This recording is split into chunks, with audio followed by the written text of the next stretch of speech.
So, welcome to the SME Growth Podcast. I'm Richard Buckle. Dave Parry is not here today. So, we have a special guest, Darren Pallatina. Welcome. Thanks for having me, mate. I got your name right. Yeah. I was a bit worried about that at the start, but we got there. So, we've not really met before today. I think we've had one conversation, haven't we? Yeah. But I know you through your partner, Vicky. Yeah. And I've been following you on LinkedIn for a while, doing a lot of good work on LinkedIn, bit of a LinkedIn guru. So I thought it'd be great to get you on the podcast and kind of talk about how we can make our LinkedIn profiles better, that type of thing. Yeah. But before we get into that, I probably should inform everybody about previous episodes. That's something we do on the podcast. So I'm sure you'll be an avid listener after this. So episode 73, we talked about should you be doing more R&D in your business. So that was an episode where we just looked at like how much time do businesses spend on their R&D. Should you a bit like Google used to spend 20% of their time doing R&D. How should businesses, SMEs, think about R&D and future product development, that type of thing. Episode 74, we looked at how much of your marketing should you outsource. I'm sure you've got a view on that. Mm-hmm.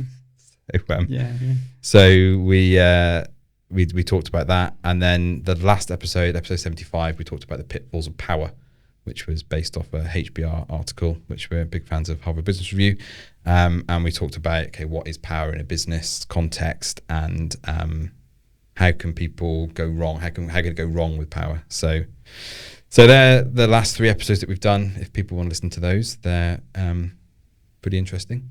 So I guess introduction side. So tell us a bit about yourself. What are you?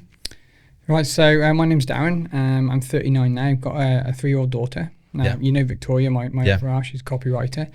I did 14 years in the military. So I started in beginning of 2007. I joined the army.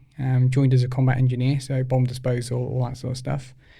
And then fast forward to 2011, I went to Afghanistan. Into 2012, came back with PTSD, depression, anxiety, left the army, then joined the Navy. And after that, I joined the Navy as a diver, got injured on my diver's course, became an aircraft handler. And then in late 2018, I then moved into military recruitment. And then I did a few years there before leaving in 2021. That's where I moved into defence recruitment, working for Alexander Man Solutions, recruiting for BAE Systems. They manufacture all the ships, the submarines, the aircraft and stuff like that. So we were recruiting for them for a while.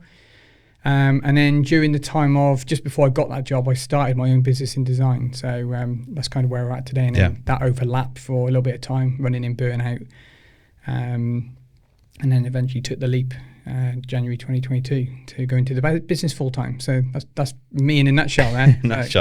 So one of the things that we've been talking about on this podcast a little bit in June, because it's Men's Mental Health Month, raising awareness of mental health. A lot of our listeners are men, and I guess a lot of them are working in senior positions in businesses where it's quite stressful. And it doesn't have to be a senior position in business to be stressed. I think I can't remember what the episode is now, but we did one on stress. We had someone come in, Lisa Gunn, talk about stress in the workplace, and I had a experience where I was seriously stressed in a previous life in work, so I can relate to that. But we thought we'd raise it, and I know it's something that's quite close to your heart, so that's kind of why I thought, well, actually, that's another reason to get you on the podcast, to just share some of those experiences and what you're doing about it, because you're sort of doing some interesting things around it. So do you want to give us some details on that? How far back do you want to go with that? How far back? We're not going to, how far back do you want to go? I can take you back to where the PTSD started. Go for it. It can be a long story, but I'll try and cut it down as much as I can. So 2011, we deployed to Afghanistan as part of an IED search team and bomb disposal unit. And when I first got to Afghan, I was on the training team. And then when my unit came, I went ahead of my unit. When my unit did come out, they went out on the ground and one of the guys got injured, so I replaced him as a battlefield casualty replacement, which meant then I went out on the ground and it was our job to find the IEDs and stuff like that. So during the 7-month period, we had a couple of friends injured, a lot of firefights, I think we had like 32 IEDs that we found within I think it was 32, somewhere around there within our deployment. recovered body parts of a soldier. A lot went on, but that didn't really bother me. So the one part that really got me was we were going to we were patrolling to a job, and when you're on your way to a job, you walk in single file. So there's a man at the front searching, making sure the lane's safe to walk lane, and then you walk to the job. It could be 2, 3, 4 miles, however far it is, and when we were close to I can't remember what the job was. I think we were going to clear a tree line. And when we were going through this field, and we all took a knee, got on our knee, because at the front they were trying to sort something out, whatever direction they were going to go in. And so what we do, we just take a knee, sit still, wait for further orders. And I was the last man at the back of that patrol. And where I stopped was right next to this little Afghan hut, like a little house. And a family of 3 came out. So it was a dad and 2 kids, like a little boy and little girl. Probably about 4 years old. The little girl came up to me.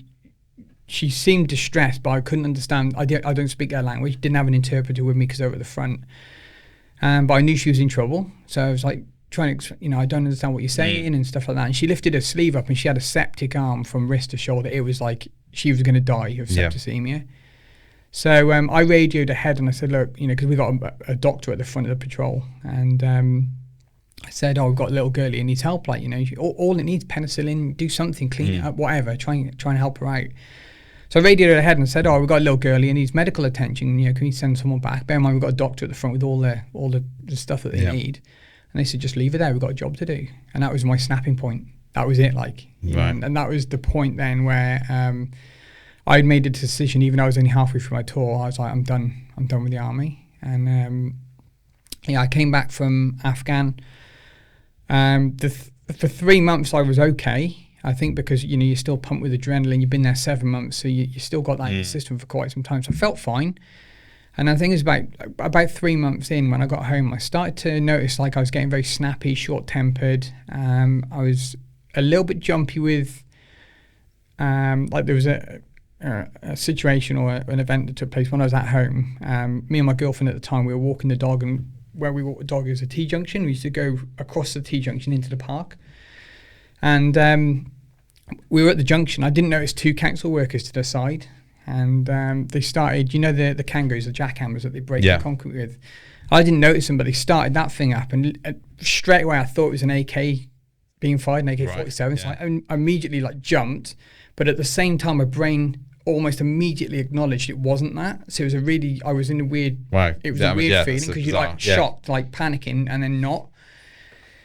So I was getting loud bangs didn't bother me, but constant noise did. And it took place for a long time. And when I left the army, I was only out 3 or 4 months, and I was like, I can't cope being out. I've got to get back in. And I think that's where a lot of people you see just go back into the forces. Right. And I just cannot cope being out. But I think I was about 29 at this time. And I was like, I'm 29, nearly 30. Do I want to be going back in the army, carrying a Bergen, wet field, sleeping in a hole? I was like, I can't be bothered with that anymore. So I thought, what I'll do, I'll join the Navy. And I wanted to be a diver in the army, like an army Royal Engineer diver. Yeah. And so I joined I trained for a while, got my fitness back up, and then joined as a diver, got injured on there. But all the way through the Navy, I was having problems. When I got injured on diver's course, I then became an aircraft handler, and I was working with helicopters. And every day I was just stressed because of the noise. I couldn't cope with it. I was just constantly really, really on edge. And then fast forward a little bit further from there, I went on leave for 2 weeks at home. And halfway through my leave, my granddad had a heart attack, and I tried to save him. He popped it. Oh, sorry. That sent me in a loop again. And then following that, 5 weeks later, my other granddad died. And I was close to him because he was an ex-Marine. And all these little events kept building up. Yeah. And bear in mind, when I was in the army, I was married to an army nurse, and she got injured in Afghan. Her vehicle hit an ID, blew the vehicle up, broke her back. She had, I think the 2 lads in the front got killed. Wow. So it was just literally a 10-year period of just getting battered emotionally all the time, constant. But anyway, I eventually left the Navy. And then when I met Vicky, we weren't planning to have kids, but we ended up having a daughter. And when we when I became a dad, first of all, my mind was still really boggled.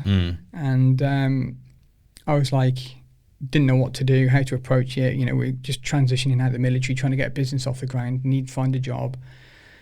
And then as she started to approach, like she's 3.5 now, and when she was getting to the point of like 2.5 to 3, I was like, my PTSD was just coming back. I'd had it somewhat under control for like 10, 11 years.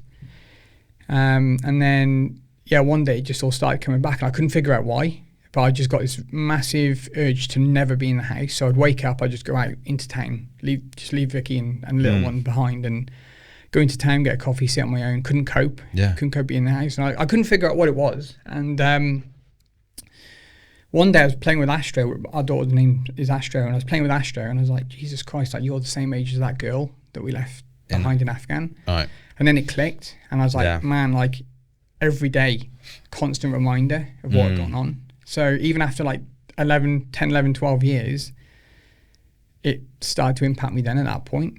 And so have you managed that now? Because I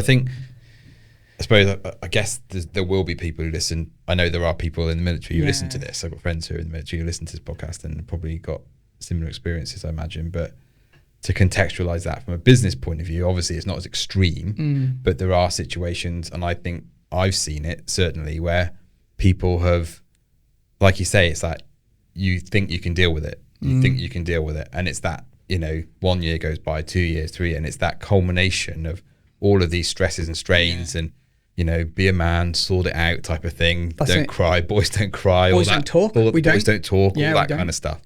So have you found that in terms of dealing with it? So Vicky always used to say, am I okay? And, I'd occasionally have like the odd breakdown, and, like if stuff really got too much, I'd just end up in tears, but like as men, we don't talk. And it's a really big issue. That is a massive issue that we don't talk. And I know, like, when I was going through the tough times, I got a few friends I was in the Navy with, and they're like, just talk about it, make you feel better. I'm like, it doesn't. It makes you feel like shit. Do you know what I mean? So I was like, I don't like talking about it because it just made me feel worse and worse. And anyway, I put therapy off for so long. And eventually, when I had that last breakdown that we just talked about with my daughter, like you said at the beginning, I've got quite a big following. I've got 17,000 followers on LinkedIn. Yeah. I'm normally very active, very consistent. I'm in my DMs, in comments, posting regular. But like I'd gone off the rails a little bit, and people knew that something wasn't right. And the day I finally came out and said, like, I just couldn't cope, I was like, I got to say something. So I just recorded a video. I was like, right, LinkedIn, you ain't going to expect this. This is what's going on. I'm in a real bad place, and explain the situation. And literally out of nowhere, I had like so many people in my DMs. Some guys who were struggling, they didn't know how to talk about it. I had other guys who had offered support, who were therapists. And one of them was Dan Martin, the guy I went with, for hypnotherapy. And he reached out. He said, "Do you want to go through a free round of hypnotherapy?" I was like, "Oh, I've always put it off, so here's my chance to, at least try it." And man, like I came out, I did the first session, which was just a conversation to try and pinpoint the issue. I knew what the issue was, but they have to go through like your childhood and making sure you're okay with parent divorce and stuff like that. But we landed on the point that I knew it was. And, the second session was proper hypnotherapy, and I came out of that, I was like, problem solved. One session. Wow. 12 years of suffering, like. And nothing kind of since then? Nothing bothers me. I still get choked up a little bit talking about it. Yeah. But nowhere near what I was. Yeah. Because like for like years, if I talked about it, man, I would break down. Yeah. So bad. But the thing is as well, like, like talking about, like business and stuff like that. And I think something I've learned over the last year or two is when you face trauma and you go through PTSD, depression, anxiety, like anxiety, people can be anxious without having anxiety. Like proper anxiety is like really, it feels like a heart attack. Really painful. Yeah. But with PTSD and depression at that level, what it does, it causes you to have a very low self-esteem. And then with that self-esteem issue, then you have problems like scaling into careers, into business, you self-sabotage everything. And you just destroy everything you try to build, you destroy it. Yeah. Just naturally. It's just like a habit. But since, like I'll quickly say, like I traded Forex, foreign exchange for 11 years, and I just couldn't get the hang of it. And since having hypnotherapy, my trading's perfect. Like it just made a hell of a difference, you know. So it goes to show if you can fix the mindset of every issue going on in the background, it fixes so many other points in your life. You don't procrastinate anymore. You know, you're not nervous, anxious. You know, you can think straight and clear. And know like where do I need to take the business. You know, like your decision making is much more on point once you fix that problem.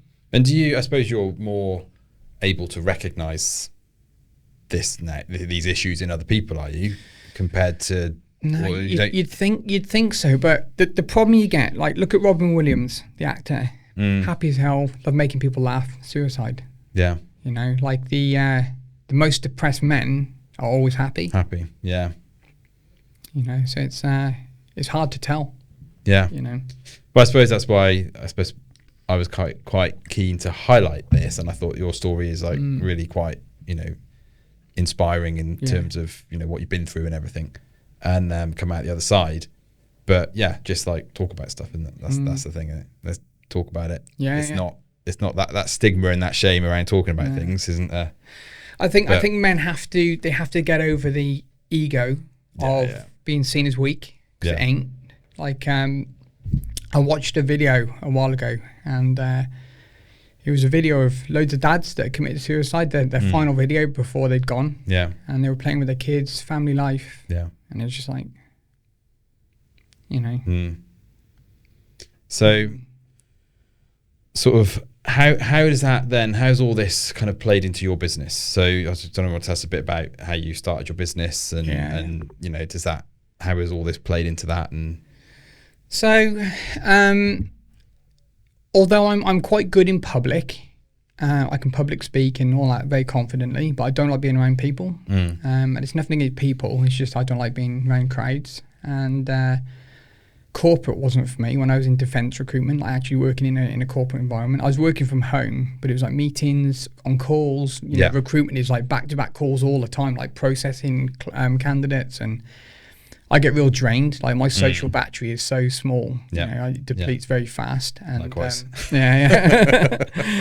So when we had our daughter, I was like, right, I need to.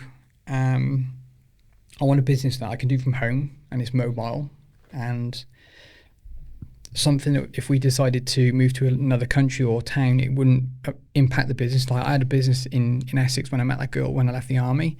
And we broke up and I had to close the business because it was a solid foundation business in that area. So when I moved back home, I wanted a business which was flexible. And I wanted to do graphic design for 15 years and I put it off because I was in the military, put it off for 15 years. And when that time came, it was January 2022. And I thought, right, now, I was in recruitment. I wasn't really, it was a good job and a good business. You know, they're really good at what they do, but I wasn't enjoying the position. So I thought, right, now's the time to take the leap. So I looked into coding. I didn't like graphic design wasn't my first thought. My first one was coding. I thought, you know, it's a high demand job. And with AI coming in and stuff like that, I thought coding is probably going to be, you know, a long-term skill. Yeah. Looked at it for like 4 days. I was like, this is frying my head. I was like, nah. And I was right, graphic design it is. And so I finally took the leap after 15 years. Yeah. Was it always something you had a passion for, or? So when I was a kid, I wanted to be an architect. Yeah. When I was you know, like in my early teens, but then I got into like the punk band. I was in a punk band for 9 years, got into drugs, and this is the reason I went in the army, is because I wanted to get away from all that. But yeah, and then I ended up leaving that. Because I was a rebel in school. I didn't like school, and when I found out you have to do 5 years in college to go and do architect, I was like, I ain't doing that either. You know, so eventually I just got to the point where, you know, I know you can learn everything yourself online. You don't need to go to college and university. Like, I've got no certificates in design, but you know, we're one of the leaders on LinkedIn now for profiles. You know, so but yeah, I took that leap. I was already on LinkedIn, and you know, with recruitment, because that's the main platform we use for recruitment.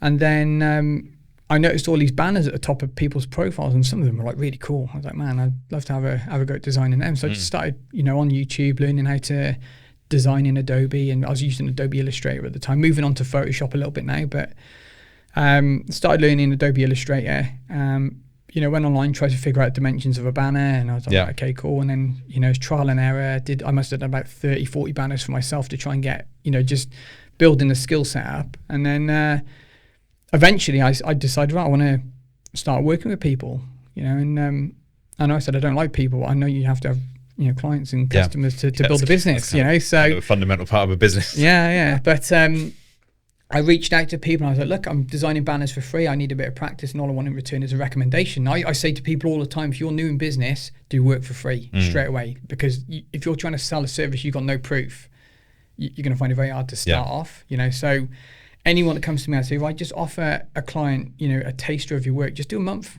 with them for free. And if they're happy with the work, if you're good at what you do, the chances are they're going to want to keep you on. So then you can get clients quite easy. But what I ended up doing, I think I did like 10 or 12 banners. I think it was 10 banners for free for clients, build my skill set, get used to working with people, try and figure out processes and all that sort of stuff. And then, people were asking, could you do X, Y, Z thing? So I'd have to go and learn that part of the skill. And it started to develop my skill a bit quicker. And then there's a woman we follow on LinkedIn called Leah Turner. She's very big. She's got a good community. I think she's at about 170,000 followers now. So she's doing really well. And I was connected with her, and I don't know how I connected with her. I can't remember, but she ended up seeing that I'd done these banners for people. She said, "Oh, how much do you charge for banners?" And I thought, "I don't charge anything. I'm just trying to learn it." And she said, "Tell you what, charge £50 a banner, make a little advert, and I'll pop it in my community." And I was like, okay, I'll do that. And I didn't think anything of it. I thought, whatever. Literally, she posted it, and within 2 weeks, I had 48 banners. 48 came in off her. And at that point, I had no management processes. It was all written down on a piece of paper, trying to figure out who'd paid, who hadn't paid. Yeah. And I was like, man. And then I ended up just putting the entire list of names on there so I could keep, on LinkedIn. I said, this person's next, so you can figure out where you are on the list. And I was like, that's the only way I could manage it at the time. And, I'd only just started like a couple of months earlier. So I was like, man, and people were like, oh, can you make me as a cartoon character? And I was like, man, I got to go on YouTube and figure that out. And I'm trying to learn in real time. So you're just trying to wing it, Yeah. And, but yeah, they were paying 50 quid. And to them, it was, I've been recommended by Leah. It was low risk. £50 is, it's a couple, a meal and a couple of pints. Cheaper twice. So we ended up doing that, 50 banners. I was exhausted. I don't know how I got through that period, but then from there it started to grow the business. It slowed down because obviously that was a flood of work. Yeah. But I had a little portfolio, I had recommendations. I was able to approach people, and then I started doing banners for like £99. And then it was like, I wonder, I noticed that you could do like the featured section of the LinkedIn profile. So I thought, I'll do that. And then people were like, oh, could you do, templates for my content? I was like, yeah, could do that. Then I started learning a little bit of Canva because I knew you could do like animated GIFs in Canva. So then I started making animated DMs. So when someone connects you, just a little photo of you pops up and says, oh, thanks for connecting. So I did them for people, and they were like, oh, they're really cool. I said, it was £120 for those. And then I started growing that. And I was like, oh, and then I met another client of mine. I won't say his name because we were working for white label for him for a long time. But he's marketed himself as a profile optimizer, a LinkedIn profile specialist. But we were doing a lot of the work in the background. So Vicky would do the writing, and I'd do all the design, and he would produce it or present it to the client. And we did a lot of them for a long time. But the reason I had enough of that was we couldn't get the recognition for the work. We couldn't use the recommendations, the stats that the profiles were producing. We couldn't have them stats to show what a profile did. Working. So I was like, right, we've got to go public with it, And then that was the point. Then it was a scary jump. I was like, we're going to stop working together. Me and him both accepted we were going to separate at that point. It wasn't like we still talk now. We get on really well. But we were starting to put our prices up. He was, with that squeezes his margin. So it kind of didn't work anyway. I completely get it. But we couldn't keep our prices too low. And then eventually I started looking like, how do we write profiles? How do we do SEO, keyword optimization? Where does it all need to go in the profile? How does that impact, businesses and individuals? And what a lot of people don't realize about LinkedIn is the same as like there's a forum called Quora. Quora? Yeah, I know Quora, same as YouTube as well. So websites like LinkedIn, Quora, YouTube, there's a couple more as well. They're classed as high authority websites by Google, and Google ranks what's on that platform very high in their search. So if you can get a very highly optimized profile, very well optimized, you can show up at the top of Google searches without doing any more marketing. So what people need to realize as well, like Google also shows you results based on your location. So if you're like, say, a coach that coaches in person, like a fitness coach, in-person fitness coach, and you optimize your profile, well, all your client base is going to be relatively local, within driving distance. You know, so they're going to be searching for a fitness coach in your area. Well, your LinkedIn is going to pop up straight at the top because it's like got your location, what you do, who you serve. Do you know what I mean? So that's how it works. And this was something. So I suppose I kind of got onto what you were doing because I had like I said before, I known Vicky for a while, and she came in to talk about another piece of work we're thinking about doing, and she started talking about what you were doing in LinkedIn, and I was it was a bit of a revelation really, because I thought to myself, well, I've just treated LinkedIn like I don't know, just a place to store contacts. It's like an electronic Rolodex or something, you know, kind of thing. And the idea of, okay, you maybe put a little bit of a graphic in your banner, but it doesn't really say much other than, you know, your company name or, you know, picture of a hill or something. And then the whole idea around, you know, using the kind of the featured section to advertise. And as she was saying all this, I was like, this makes total sense. Why aren't more people doing this? And why aren't they kind of, and I think that's kind of something where I thought, again, that'd be great to get you on the podcast. So I thought, this is a really interesting subject because everybody uses LinkedIn, right? So everyone's on LinkedIn, but hardly anybody is really thinking about it in terms of, how do I optimize my profile? So if you had like 5 tips to give people, or 3 tips, or whatever number of tips, what would be your top set of tips for people who are thinking about optimizing a profile? So if you're not going to go through the actual SEO keyword optimization part of it, the first thing would be to get a professional banner. And the reason we always say this is because when someone who specializes in designing profiles understands the platform, they know the layout of a banner, they know what it's meant to say in there, how it gets a call to action. When you build a banner, a lot of people don't realize that when you go on mobile or desktop, the profile photo gets bigger on mobile. So what it does, it covers more of a banner. So we've got thresholds on that banner to make sure that the text is, that's why it's always laid out to the right hand side, more to the right. And then the reason behind that is then, so you don't have to click the banner to look at the rest of the text behind the photo. So you want to make sure it's very clean. And so I'll just talk about the banners for a minute because, you know, there's a few things that we do in there as well. So one thing I wouldn't do is put contact information in, because you can't hold down on it and copy that as a phone number. So you've got to write it down, you've got to memorize it or whatever. So keep that out of the way. Don't put your name in the banner because it's already on your profile. You want a really big headline, a headline that's going to get attention. So stuff like impactful messages, either some form of social proof, like screenshots of testimonials, or you can even have like, you know, a headline that gives the outcome of what someone's likely to get from working with you. So, you know, that gives them an idea of, that's your headline. That's the bit that grabs the attention. The next thing on a banner is a call to action, CTAs. So with calls to action, you want to guide them through. This is what we call the prospect pathway. You want to guide them to the next steps. When they look at the banner, they've already come to your profile, whether that be from seeing you in a comment, you've connected with them, or they've seen your content. One of those 3 normally is how people find you, unless they've been sent a link directly to your profile by somebody else. The next thing then from the banner would be your headline. Right now, your headline needs to be very clear on what you do and who you do it for, and it's really important you try to get address the ideal client within the first, I can't remember how many letters it is, but like within the first, say, 6 words.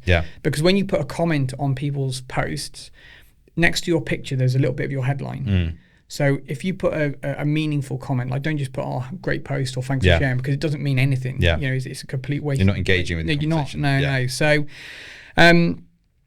if you can get your headline very clear on what you do, who you do it for, but get it in the beginning of that headline, your ideal client, if they see your comment and they see that you're putting effort into your comment and thought behind it, they're going to notice your headline right next to your picture. So that's now going to tell them to go, well, you know, attract them to go and click on your profile or profile photo or your name to get to the profile. And then from there, then they see your banner, see your call to action. So that's almost do that rather than have a job title. Yeah. It depends. If you're looking for a new career, there's different routes. Like if you're a service provider, it's a different approach to if you're a job seeker. Because if you're a job seeker, you need to have, like when you're like seeding your profile with keywords, you need to make sure like your location's turned on, your location's mentioned, the job that you're looking for.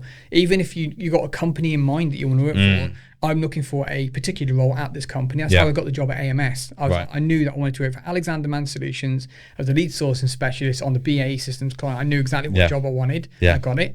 because you're very specific, and you can tailor your CV to do that as well. See, so the headline's really important. Banners, what grabs the attention when they get there. Then, like you mentioned, the featured section. So the featured section, it used to be part of creator mode, but LinkedIn I think they've made it as a feature on its own, and I think they've taken creator mode away, or they're in the process of doing something with it. They're making a lot of changes at the moment. When you go to the featured section, so typically when we have the banner, the call to action we like to use is go to the featured section straight away, right? And from there, you can add a couple of options in the featured section. Some people use it for posts. Like we're working with a guy called Ethan at the moment. He's got a lot of clients that come. He puts a lot of clients through us. Yeah. But the way he builds it is he likes to use the featured section for social proof. So. You might add posts that you've posted in there from testimonials from clients. So he uses it as that, and his call to action is normally like, book a call, link in profile. Yeah. So different calls to actions for different purposes. But the way we build a profile is banner, call to action, go to the featured section. The featured section then is either book a call or a lead magnet. So download our free guide to XYZ so you get their email. And the reason we use that, I only started doing this recently because I've got a friend called Fran that I work with, Fran Collado. He's a marketer and he understands funnels and everything. I didn't understand this part of it, but he helped me build a lead magnet, and now we're collecting emails.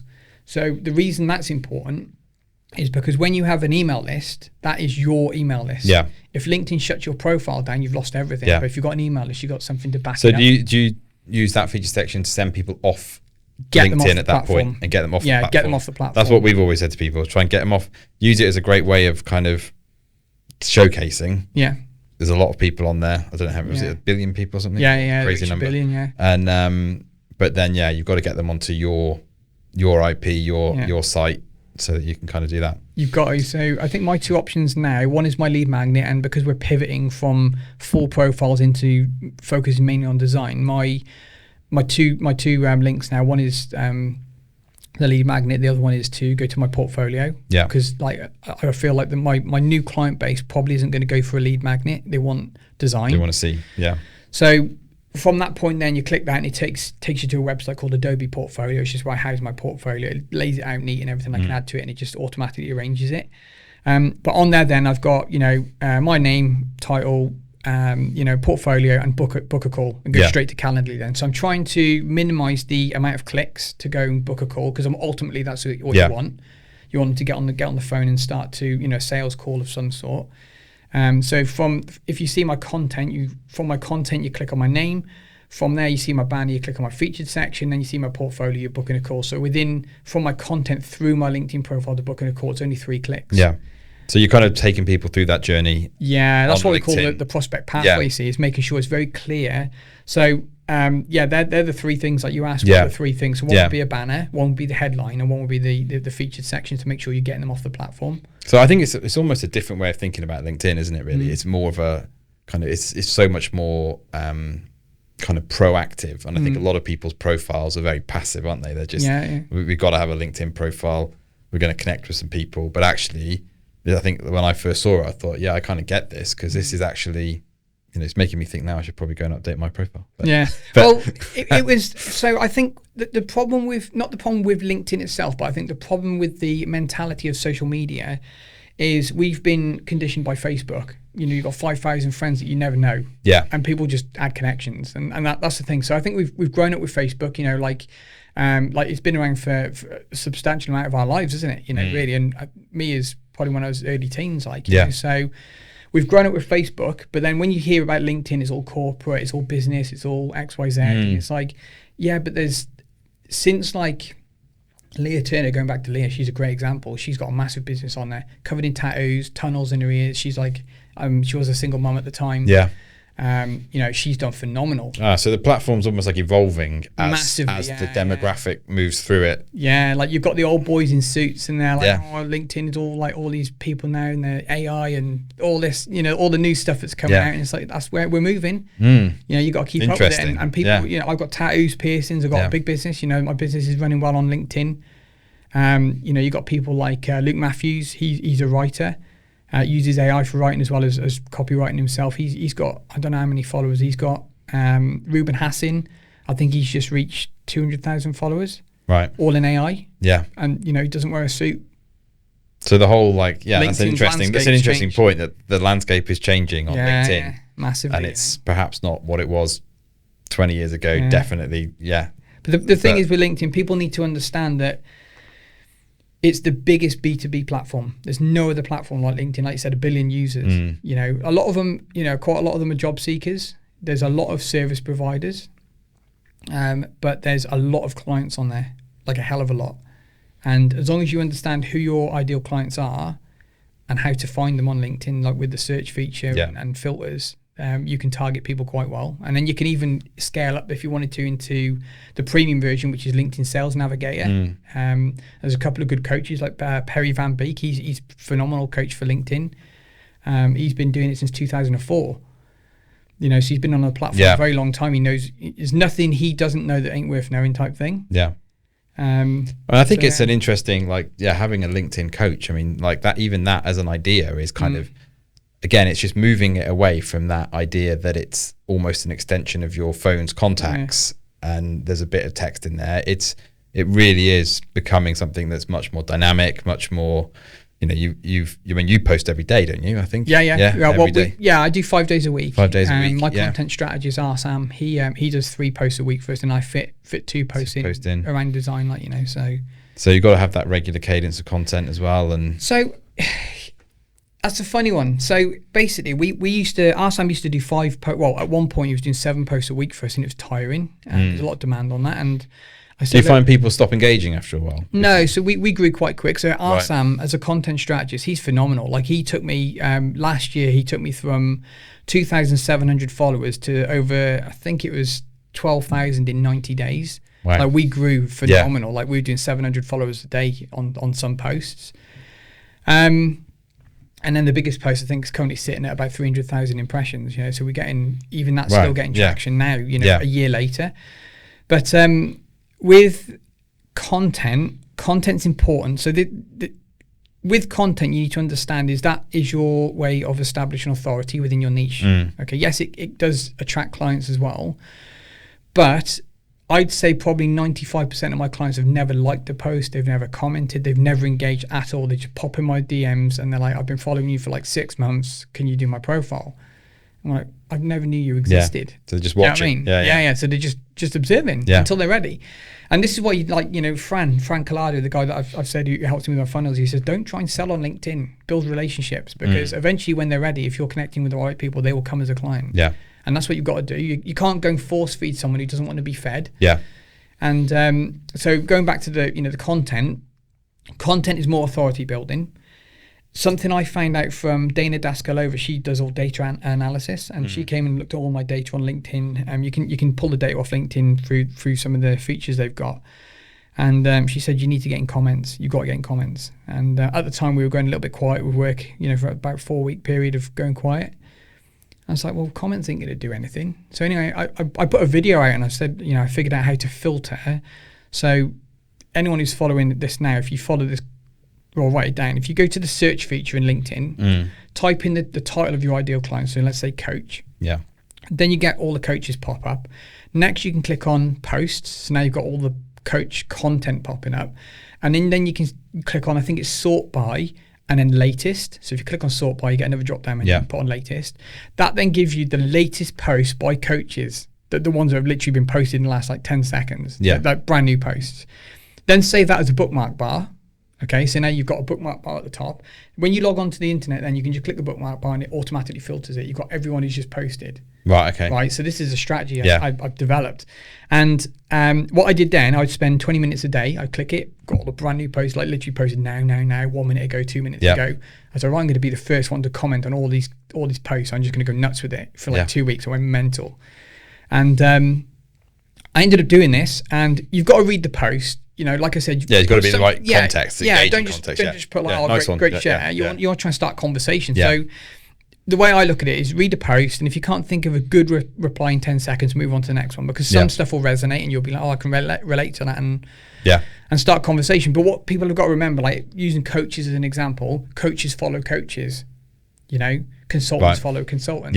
Yeah. People follow the same people. Industry, Yeah, so what happens then is if you can be at the front of those comments at the top and you're engaging well, other coaches are seeing it, and that's your target audience. Now, let's say you manage to do 30 comments a day, every day for 30 days. What's that? 900 comments. 900 comments a month. Take you like an hour a day. Right, that brings in so much work, like a phenomenal amount of work. Remember me before we started? I said we had that flood of work, came from comments, recommendations, referrals, and I got so busy I couldn't manage it. I was like, where's this all coming from? And, I saw your comment and followed you and looked at your content and noticed that you do X, Y, Z, and we need this doing. And although we do profiles at the moment, we're pivoting away. People say, you do banners. Could you do presentation templates? Yeah, we can do that. What about pitch deck templates? Yeah, we can do that. Email signature blocks. Yeah, we got it all. Yeah. Because design's design at the end of the day. As long as we're not doing like website coding, that's a different niche. Beast, we don't do stuff like that. But we can do basic animation. We can do very, very high quality, graphic design like static design. Yeah. So carousel posts and stuff like that, and people reach out. I like your carousels. Yeah, you like them. They are different. They stand out. And it really, you look at them and go, okay, there's interesting, valuable content in it. Yeah. And it's like, and you've got a look that really does jump off the page, isn't it? Yeah. Well, that's the thing. I think a lot of people, they're very scared to stand out. Yeah. Especially corporate, they like blue, grey, black, safe colours, dark green. They don't want to stand out. But when you're scrolling, there's a guy called Justin Welsh, a really big guy. He's a multi-million pound or $1 million company now, but he's a writer and marketer. And he put a course out. I got the course, and he said on average, people, I can't remember what it was, but people scroll on average, I think it's something like 300 to 700 feet a day. Wow. Of scrolling on average. So obviously they've got the stats from somewhere. It was a phenomenal thing. To do 700 feet in a day, that's on average. So some people are doing 1,000, 1,200. Yeah. It's crazy. So if you're scrolling at that pace, you need a color that pops. Yeah. Because if it doesn't and it's not recognizable, that, you're just gone flat. straight. This is why I always say copywriting is very good for selling. It's very good for storytelling, but it's not very good for grabbing attention. Yeah. And that's where your design comes in. Yeah. So if your design grabs the attention, now you've got them on there. Now they start reading. The copy is what keeps them hooked. Keeps them hooked. Yeah. That's the way to look at it. See. So. Yeah. Awesome. I think there's some really interesting things there, and I think it will prompt hopefully people to think about how can they use LinkedIn differently. Yeah. Don't just see it as a kind of digital Rolodex. See it as actually a platform that can be used to drive some proper business growth, as you've seen yourself, haven't you? Well, like something I say, like military, ex-military or military service leavers or people who are coming out of service, a lot of us, I was the same, we don't prepare for leaving. We just, we're ex-military, we're going to walk into a job. Not the case. People don't care. They just don't, unless you've left at like some sort of high rank. You've got loads of qualifications, loads of experience. A lot of lads go in, or lads and girls that go in for 4 years minimum service, and they come out, they've got nothing. And what I always say to like service leavers now is like, if you've got your notice in, 12-month notice, start preparing, building networks, get on LinkedIn, start getting the right connections, because the minute you get into the 6-month period of doing that, you've now got a phenomenal amount of connections with people who you can probably walk into a job with. But don't just connect with like 10,000 people and just never talk to them. Find the people, the head recruiters who, the sourcing specialists who are in them businesses that you want to find, you want to get in with. Make sure your CV is highly tailored to that business or that particular role. I think we did a podcast a while back. I think Dave may have done it with a chap called Richard Llewellyn-Bell, who, I can't remember what episode it is. It's early one, maybe in the 20s somewhere, about vets and recruitment and all that. So if anyone's interested, listen to that. He's got some. That's what he specialises in. One of the things he does. I'll get the link off that as well. I'll have it myself. So anyway, I'll probably wrap it up. It's great to have you in. Thanks for coming, sharing your knowledge. That's all right, thanks. So thank you for listening to the SME Growth Podcast. As always, if we can ask you to like, subscribe, and do all that other good stuff, to share the word, tell your friends about what we're doing, and all the best with your business.